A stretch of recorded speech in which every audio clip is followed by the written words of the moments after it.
أهلا بكم وقناة ناصر والمستجد. أسعار الفراخ البيضاء واللحوم ليوم الجمعة 10/4/2026. قبل ما أقول لك المستجد في الأسعار اعمل اشتراك ولايك. اشتراك ليه؟ علشان الفيديو يوصل لك وتعرف المستجد في الأسعار، ولايك ليه؟ علشان الفيديو يوصل لغيرك ويعرف المستجد في الأسعار وتكسب ثواب. وتعالى أقول لك الكلام من البداية.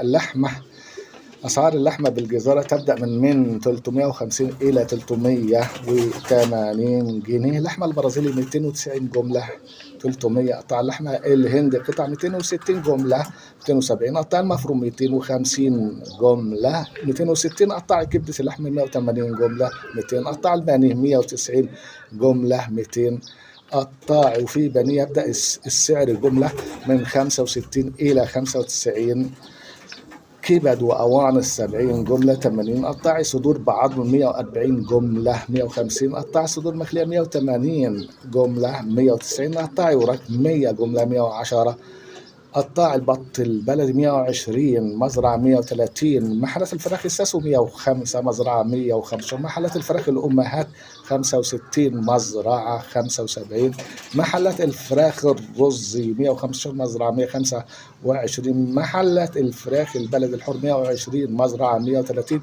محلات الروم الأبيض 100 مزرعة 110. محلات الروم الأسمر 100 مزرعة 110. محلات البط المسكوفي 95 مزرعة 105. محلات بط المولر 70 مزرعة 80. محلات البط البكيني 60 مزرعة 70. محلات السماني من 65 إلى 75. محلات جوز الحمام من 170 إلى 190. محلات الأرانب 105 مزرعة 115.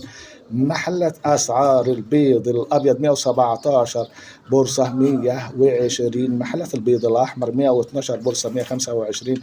محلات البيض البلدي 115 بورصة 125. محلات الصفارين من 150 إلى 155.